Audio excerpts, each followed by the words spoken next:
今集單車一日踩到最遠嘅地方，目的地係海豐紅牆。咦？點解一開始會係夜晚黑嘅呢？唔係響蓮塘口岸起步嘅咩？今日係2025年最後一日，我喺香港咧仲要返工㗎，所以一放工即刻嗱嗱臨返屋企攞單車，衝去蓮塘口岸過關，踩過嚟葵涌，啱啱好40公里，時間需要1個半鐘。嚟到仲係晚飯時間8點鐘。上一集已經介紹過蓮塘嚟到葵涌呢一段路，所以唔講太多啦。唔清楚的話呢，就睇翻上一集啦。咁葵涌呢，以前踩單車經過好多次嘅，咁而家就發展緊新區啦。咁你見前面呢度呢起緊地鐵，咁遲啲深圳地鐵呢就會延伸到呢度嘅。而呢一區呢，就歸納咗叫做大鵬新區啦。咁如果大家有留意啲房地產新聞嘅，應該知道深圳而家咧就發展緊呢個大鵬新區，有啲新盤啊。咁啊，中意翻大陸置業嘅可以留意一下。今日係2026年嘅第一日，因為尋晚已經踩咗最多上上落落嗰40公里，所以咧瞓到10點幾先起身，11點出發。一起步咧就上葵平公路，係整個旅程之中最後一座山。因為尋晚喺蓮塘踩過嚟葵涌咧，已經上晒其餘嘅山啦。而葵平公路呢座山咧，仲要係好矮嘅添，踩5分鐘唔使就去到頂。話咁快去到山頂啦，咁見個牌啦，前面就係屏山界。咁搭開高鐵都知道咧，深圳有個站叫屏山站噶，就係嗰個屏山啊。咁上次咧就介紹過深圳幾個客家圍，其中一個大鵬細居咧，就其實喺呢條路落去下邊，跟住轉左行幾公里就到啦。同埋依家咧就落到嚟屏山啊。咁頭先咧葵涌上一條路咧就大車上，落嚟咧就暗斜落，差唔多落嗰10分鐘就係暗斜，好舒服。少少森林景嘅，頭先都見到啦，即咁多森林景咁多啦。咁落到嚟咧就呢啲咁樣嘅工廠宿舍啦、工廠區啦、深圳地鐵石井站。咁啊上咗落嚟啦，咁從呢度開始咧，就一路去到北環路，都係一條直不甩嘅路嚟啦。好多個街口，好多盞紅綠燈，咁咧就係呢啲咁嘅環境咯。民居啊，前面係大部分都係工廠嚟添。咁一路要踩幾耐咧？就踩大約20公里，一路都係咁直不甩，好悶嘅。所以咧，如果你未踩過咧，或者唔想悶咧，就應該踩沿海條線啊。今次真係純粹為咗貪得意，所以踩翻呢度。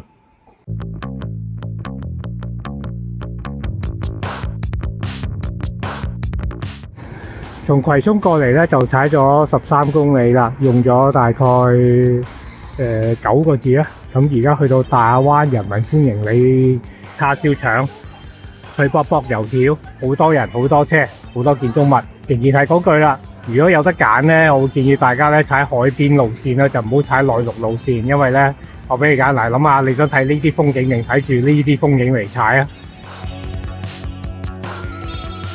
從石化大道咧就轉一轉入嚟中興北路，就往霞涌方向。咁你睇過上一集知道咧，點都經霞涌先去到黏山嘅。呢段路咧就要踩20公里嘅喎，即係石化大道加埋北環路啊。咁而家呢度已經踩咗10公里啦，去咗一半啦。咁你前面見到路牌咧，寫住霞涌。咁過咗霞涌之後咧，就好快就到黏山。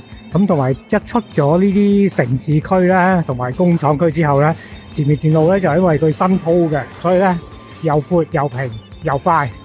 咁我上一次喺度踩嘅時候咧，都可以輕鬆 keep 到40公里左右啦。所以咧呢10公里2嘢搞掂噶啦。嗰頭講完 keep 40咧，呢頭咧就整路咧就限速，唔限都唔掉啊！點40喺度，20都偷笑啊！咁啊，順便停低睇下煉油廠啦。咁煉油廠仲擴建中嘅。想當年咧，10年前度咧探路去汕尾時咧，就喺煉油廠入邊行嘅，未有呢條北環路。咁啊，記得嗰陣時咧，煉油廠啲熱力咧滲出嚟呢條路啊，熱到嘔，加埋夏天成40幾度，10公里食不甩。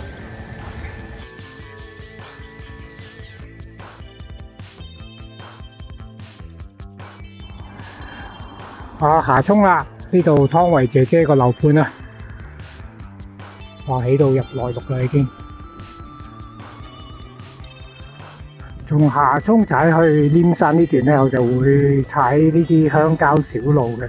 一來咧就短啲啦，二來咧就終於有啲風景睇下啦。咁你諗下，由蓮塘口岸出發咧，而家係第一次見到有山有水有田嘅地方。咁呢度去稔山就好近啦，就翻應該幾公里去到噶啦。咁而家係12點幾，預計點零鐘鬆啲去到稔山。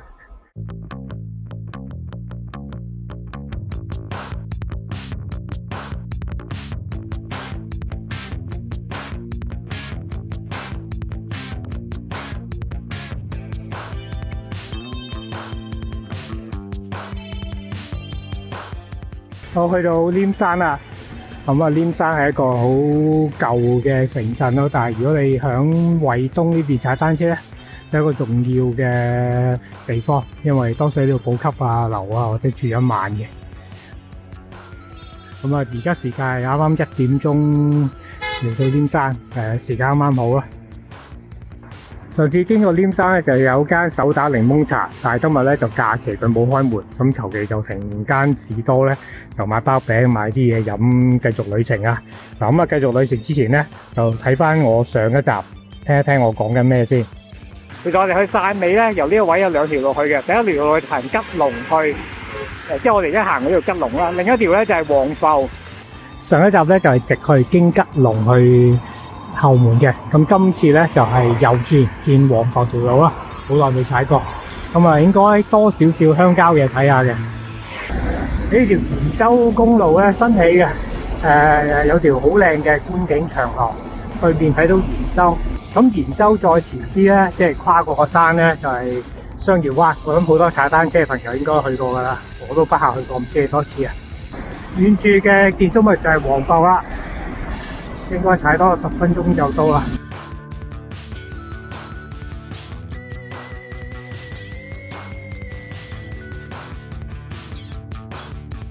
一入咗惠東呢一帶開始咧，就會多咗啲閩式嘅寺廟啦。咁大家踩單車踩到呢度嘅時候咧，不妨留意一下。咁最多呢啲寺廟嘅地方就係長沙灣嗰條路。咁但係今次我哋唔去嘅，有興趣睇翻上一集啦。哇！直情好似去咗福建啊，或者去咗台灣咁嘅感覺。終於第一次見到海豐嘅路牌啦。咁從葵涌踩到呢度咧，就大約90幾公里。咁啊，踩咗唔夠4個鐘頭，應該海豐踩多2個零鐘都到噶啦。響121縣道嘅鄉郊感覺咧就少咗啲啦，因為咧多咗間比亞迪工廠。之後返屋企睇一睇航空圖，記憶中嘅鄉郊地方已經全部變成比亞迪工廠。航空圖顯示嘅係未落成嘅景象，我踩單車經過嘅時候呢，就已經起好咗啦。落成部分從一邊到另一邊長度大約係3公里，大約係從中環去到銅鑼灣咁遠。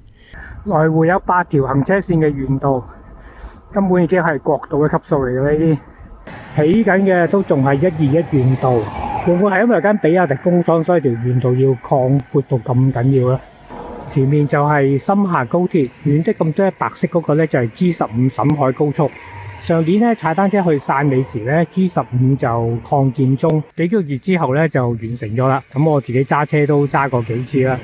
上次去汕尾因為經過一個爛地盤嘅，個地盤咧其實就係 G15 沈海高速嘅長沙灣服務區，我整到好靚嘅。咁啊嗱，俾張夜景相你睇下。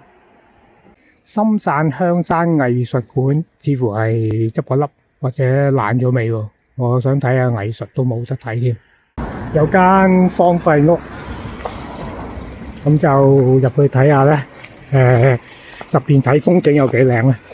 呢度應該以前係啲酒家嘅，因為咧其實呢條路上嚟咧，沿途都有幾間呢啲執咗笠嘅海鮮酒家咯。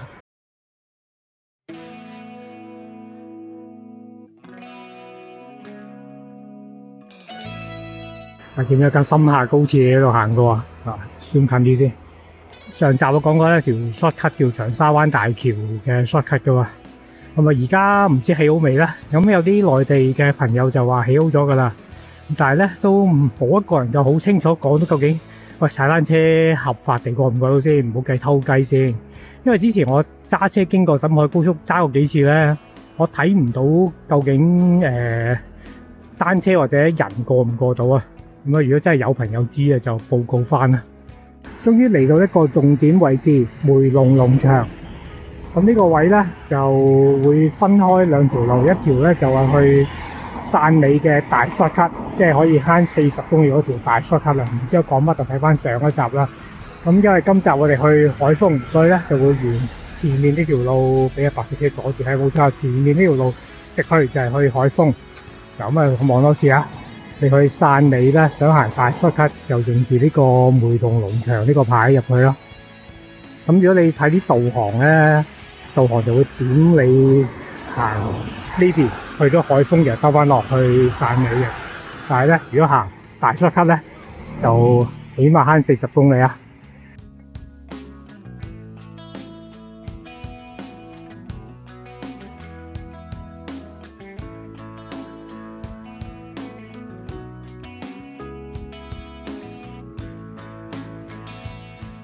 湖士嘅祠堂外邊咧，就請咗紅珊瑚劇團嚟表演啦。不過趕住去海豐冇得睇，佢今晚先至上演啊！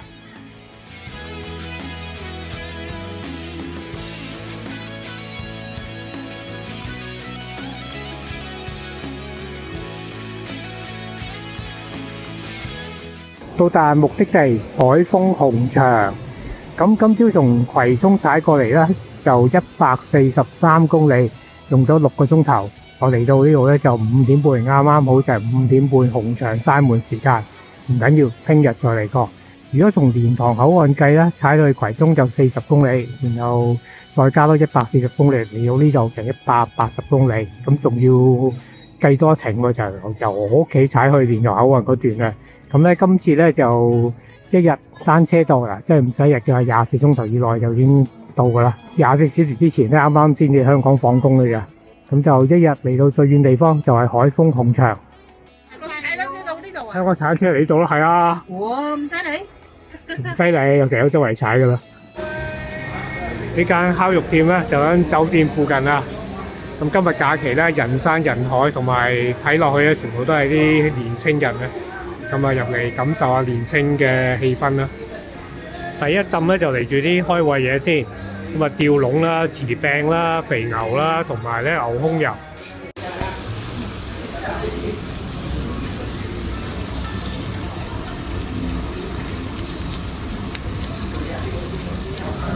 啊，翌日啦，嚟到紅場啦。今日咧個天都突然間藍翻好多啊，天氣晴朗。如果尋日踩單車係咁就好啊，不過風係大啲啊。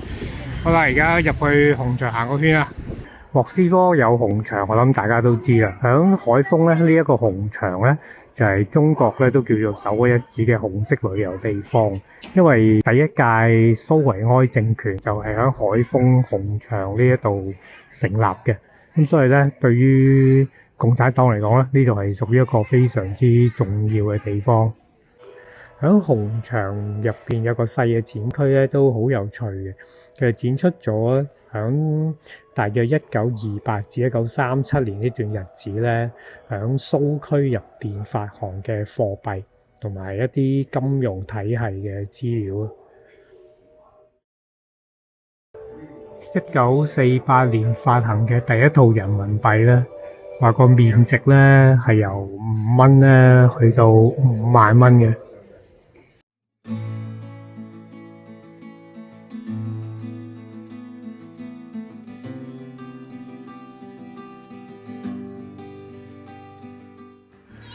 紅場嘅旁邊咧有海豐園博物館，睇個開放時間就知係國營噶啦，因為咧12點至2點鐘係午飯時間閉館，咁啊我都食完飯先翻嚟再睇過啦。包餃子10隻，咁就好似係13蚊，我都唔係好記得。咁呢碗咧牛肉麵咧就係細 size 嘅，都係13蚊。咁啊老闆都係問你使唔使走辣啊？咁啊我梗係話唔使啦，有咁辣落咁辣啦。咁剛才老闆咧就特別問多我一次咧，喂係咪真係食得辣嘅？佢驚我啲普通話唔掂，聽唔明佢講乜啊。雖然我啲普通話真係唔係好得嘅，咁啊，同佢講就食得辣㗎。你碗麵其實同重慶嗰啲相比咧，你呢只係直情係走辣添啦。雖然佢就係話重辣嘅呢個已經係，簡直係仲有好大段距離啦。食完飯翻嚟啦，準時2點鐘開門啊！博物館咧就唔係講太多海豐嘅歷史，反而咧就重點喺抗日期間咧廣東省抗日部隊嘅據點同埋佢嘅歷史。咁啊亦都介紹咗啲香港嘅據點嘅，例如響烏蛟騰咧就舉行過一次嘅抗日會議啦。上面呢棟建築物大家認唔認得咧？就響西貢黃毛徑嘅。咁我有篇文章都曾經嗨介紹過嘅，可以睇翻呢篇黃毛徑嘅文章啊。另一個以教堂去掩飾嘅抗日基地咧，就係響土洋村嘅東江游擊隊基地。咁呢個咧都係踩單車經過好多次噶啦。今次咧從蓮塘踩過嚟，其實都經過佢門口嘅。咁啊，有興趣咧可以睇翻呢一篇文啦。本來得我一個人，突然間殺咗批細路仔入嚟啊！抗日期間咧，八路軍喺香港咧係設立過一個辦事處嘅。如果冇記錯咧，就應該係以一間茶葉行做掩飾啦。地點就係中環嘅新世界大廈。呢張照片咧就係1945年喺廣東地區侵華日軍嘅投降簽署儀式。咁點解左右咧係會 cut 走咗嘅咧？咁啊會有啲唔見得光嘅咧？咁我即刻查個原圖咧，原圖其實都係一個廣場同埋一啲植物嚟嘅啫，咁冇乜特別嘢喎。咁唔知點解要剪走咗左右兩邊？啲展品咧就係得張相嘅啫。嗱，有個櫃咧，咁有個展示架，但係咧就冇嘢展示啊，展示張照片嘅啫。終於有啲真嘢睇啦！青銅短劍，隔離嗰啲都係冇嘢嘅喎。事實上咧，如果單計海豐嚟講咧，講緊遠古嘅歷史咧，其實就真係唔係太多嘅。根據博物館所講咧，去到明朝嘅時候咧，海豐只不過得2萬人嘅啫。直至清朝取消海戒令之後咧，好多人口咧就從福建就移居咗向海陸豐地區。咁海豐嘅人口咧先至去到3萬左右，其實人口都唔算太多嘅。咁至於人口幾時大量遷入咗海豐咧，博物館咧講下就冇講過啦。咁我都唔知，如果大家知咧就補充一下啦。